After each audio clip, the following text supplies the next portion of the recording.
Moi, je dis chapeau et merci.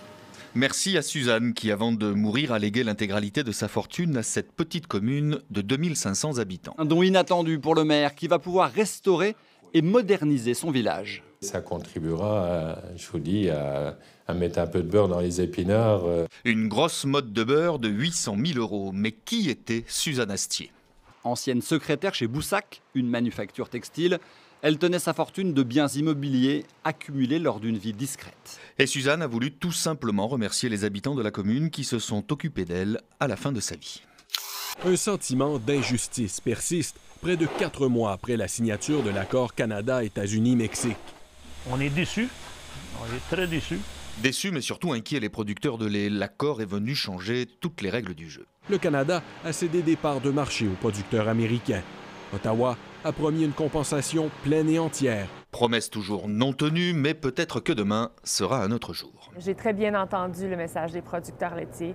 La nouvelle ministre de l'Agriculture se fait rassurante. Selon nos informations, le budget de mardi devrait comprendre des sommes pour les producteurs laitiers. C'est une première en Suisse romande. Depuis le début de l'année, Genevoises et Genevois peuvent glisser ce sésame dans leur portefeuille.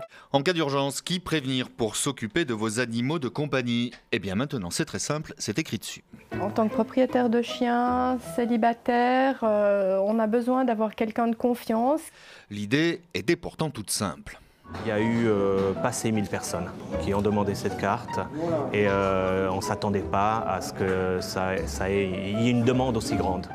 Pas de néon rouge, pas de vitrine et pas de voiture au ralenti. Et pourtant ici on est bien rue d'Arscott, cette rue de Scarbeck bien connue pour sa prostitution. Et ça, les riverains n'en peuvent plus, les moqueries et les railleries, ça suffit. On vous regarde de travers, ou alors on vous dit « Oh, c'est chouette, on t'a des bons prix » ou bien... Ou bien, pourquoi pas tout simplement changer le nom de la rue. Du côté des autorités communales, la plainte des riverains a donc été entendue. Ils disaient leurs difficultés parfois à annoncer qu'ils habitaient rue d'Arscott. Donc on a décidé de revenir pour cette deuxième portion de la rue d'Arscott à l'ancien nom, celui d'avant la guerre de 14, qui s'appelait rue de Cologne.